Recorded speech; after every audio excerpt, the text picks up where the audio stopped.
बांग्लादेश में आरक्षण के मुद्दे को लेकर हुई हिंसा के बीच यूपी के कई छात्र फंस गए थे। उत्तर प्रदेश मुरादाबाद के जिगर कॉलोनी की रहने वाली एमबीबीएस की छात्रा सना खान ने बताया कि बांग्लादेश में आरक्षण प्रोटेस्ट और हिंसा के बीच इंडियन एम्बेसी ने काफी मदद की। सना खान बांग्लादेश के ईस्ट वेस्ट मेडिकल कॉलेज की एमबीबीएस की 3rd ईयर छात्रा हैं। उन्होंने बताया कि वहां आरक्षण का मुद्दा लगातार गर्माता जा रहा है। आरक्षण को लेकर हिंसा हो रही थी। प्रदर्शन और हिंसा के दौरान बांग्लादेश की इंटरनेट और मोबाइल की सेवाएं पूरी तरह से बंद कर दी गई थी, जिसकी वजह से उनका घर वालों से संपर्क नहीं हो पाया था। अब वो भारत सरकार की मदद से सकुशल बांग्लादेश से अपने वतन वापस आ गई हैं। उन्होंने बताया कि उनके हॉस्टल से कुछ ही कदम की दूरी पर आरक्षण को लेकर प्रदर्शन कर रहे थे। ऐसी स्थिति में वो कई दिन तक हॉस्टल के रूम में ही बंद रही। बिगड़ते हालात को स्थिर करने के लिए बांग्लादेश की सरकार ने वहां मिलिट्री और पुलिस बल तैनात किया था। बांग्लादेश के मौजूदा खौफनाक हालात ने उन्हें काफी डरा दिया है। वो बहुत सहमी हुई थी। साथ ही स्टूडेंट भी काफी परेशान थे, लेकिन सना ने हिम्मत नहीं हारी। वतन की मोहब्बत और घर आने की चाह ने उनके टूटे हुए मनोबल को बढ़ाया और लौटने का फैसला किया। सना ने अपने दोस्तों संग टिकट बुक कराए और ऐसे में कंपनी ने भी इसका फायदा उठाया और 3 गुना दाम पर टिकट खरीदने पड़े। अब सना अपने घर अपने परिवार के साथ है। से एमबीबीएस कर रही हूँ, मेरा 3rd ईयर चल रहा है अभी। और वहाँ पे सिचुएशन बहुत ख़राब है। वहाँ पे स्टूडेंट्स किसी कोटा सिस्टम को लेके प्रोटेस्ट पर उतरे हैं, तो हम लोगों को भी इतना नॉलेज नहीं थी उसके बारे में। जब हमें न्यूज़ मिली कि स्टूडेंट्स को किल किया जा रहा है वहाँ पे, तो फिर हमें लगा कि शायद सिचुएशन कुछ सीरियस है। फिर 2 दिन बाद वहाँ पे हमारा नेट बंद कर दिया, वाईफाई भी बंद कर दिया। हम लोग घर से बात भी नहीं कर पा रहे थे। घर वाले भी बहुत परेशान थे, वो लोग भी नहीं सो पाते थे, हम भी नहीं सो पाते थे। वहाँ पे हमें डर रहता था कि पता नहीं कब क्या हो जाएगा हॉस्टल में, क्योंकि हमारा मेडिकल कॉलेज है। लेकिन हॉस्टल वालों ने, कॉलेज वालों ने हमें अच्छी सिक्योरिटी दे रखी थी। वो ऐसी सिचुएशन क्यों आई, कैसे क्या हुआ था? क्योंकि वहाँ पे स्टूडेंट्स को बहुत जोश था कि हम लोग अपनी जो बात है हम उसे मनवा के रहेंगे, बट गवर्नमेंट ने उनका थोड़ा प्रोटेस्ट किया कि हम नहीं मान सकते हैं ऐसे। तो इसीलिए गवर्नमेंट और स्टूडेंट्स के बीच कुछ लड़ाई हो गई थी, जिस वजह से ये सारी सिचुएशन क्रिएट हुई। लेकिन स्टूडेंट्स ने वहाँ पे वो खड़े रहे अपने हक़ के लिए, उन्होंने अच्छे से लड़ा। हमारे सारे बैचमेट्स भी उस सब में इन्वॉल्व थे, वो सब भी बहुत अच्छे से प्रोटेस्ट कर रहे थे। लेकिन परेशानी हम लोगों को हो रही थी, क्योंकि हम लोग हॉस्टल में रह गए थे। जितने भी बंगाली फ्रेंड्स थे हमारे, वो सब अपने घर जा चुके थे। 1-2 लोग बचे थे। इंडिया के कितने लोग थे वहाँ? इंडिया के हमारे हॉस्टल में 200 हैं लोग, और बॉयज़ हॉस्टल में भी इतने हैं। इंडिया वापसी में आपको क्या क्या दिक्कतें, कोई परेशानी या भारत सरकार से कोई आपको कोई हेल्प मिली हो?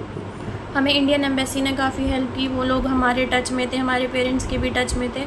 इंडियन एम्बेसी से हमें सिक्योरिटी भी प्रोवाइड की है एयरपोर्ट जाते टाइम। उन्होंने बोला जब तुम लोग निकलोगे हमें बस का नंबर देना, हम लोग रास्ते में जितनी भी तुम्हें पुलिस स्टेशंस पड़ेंगे हम उनसे तुम्हारे कांटेक्ट में रहेंगे। और उनकी वजह से हम लोग सेफ़ली एयरपोर्ट पर पहुँचे हैं, वरना एयरपोर्ट तक जाते जाते भी बहुत माहौल ख़राब था। वहाँ पे हमने खुद देखा कार्स वगैरह सब जली पड़ी थी, और रोड्स पे भी काफ़ी मार्बल्स वगैरह पड़े थे। लड़ाई का पूरा लग रहा था कि यहाँ बहुत ख़तरनाक लड़ाई हुई है। लेकिन एम्बेसी का साथ था, कॉलेज ने भी हमें सिक्योरिटी दी, तो हम लोग सेफली पहुँच गए थे। यहाँ आपको अपने शहर मुरादाबाद में कब आना हुआ, कैसे? मैं अपने शहर में आई हूँ 22 की रात को। अच्छा जी, 22 को मेरी फ़्लाइट थी दोपहर की, तो मैं रात में पहुँची हूँ। तो इसमें भारत सरकार के लिए क्या कहना चाहेंगे आप? भारत सरकार से तो हमारा ऐसा कुछ कांटेक्ट नहीं था, लेकिन एम्बेसी ने काफ़ी हेल्प की, क्योंकि उन्हीं का हमारे पास हेल्पलाइन नंबर था, तो वहाँ पे हम उन्हीं को कांटेक्ट कर पा रहे थे। अच्छा, हाँ सर, क्या कहना चाहेंगे आप?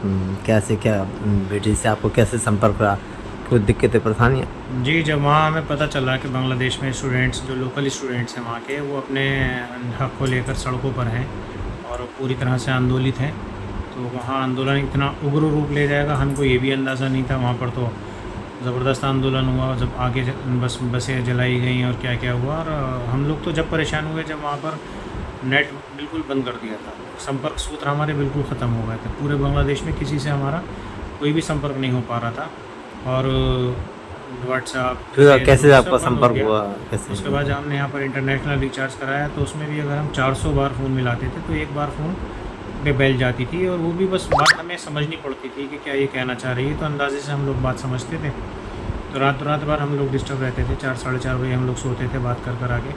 लेकिन फिर वो ये हुआ कि अचानक इन लोगों ने बनाया सबने प्रोग्राम, इंडियन एम्बेसी ने, कॉलेज जो इनका है ईस्ट वेस्ट मेडिकल कॉलेज, उसने इनको सपोर्ट किया, और फिर इन्होंने अपने टिकट कराए। वहाँ पर टिकट काफ़ी महंगा रहा, जो इंडियन गवर्नमेंट ने हमें बहुत सपोर्ट किया, इंडियन एम्बेसी ने बहुत सपोर्ट किया और आपकी कॉलेज ने इनके बहुत सपोर्ट किया, लेकिन जो एयरलाइंस थी उन्होंने इसका पूरा फ़ायदा उठाया। उन्होंने बहुत महंगे टिकट बेचे और फिर एयरपोर्ट पे भी जब आना था तो यहाँ की, क्योंकि वहाँ का माहौल ख़राब था, तो एम्बेसी से संपर्क करके कॉलेज ने बाई रोड इनको छुड़वा दिया। वहाँ आर्मी ने, जो वहाँ की लोकल आर्मी थी, उसने भी इनको प्रोटेक्शन दिया।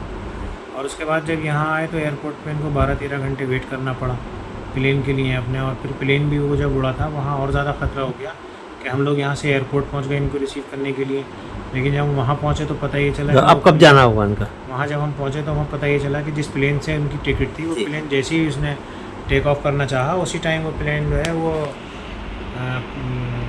बिल्कुल ज़मीन में बैठ गया, उड़ ही नहीं पाया ऊपर।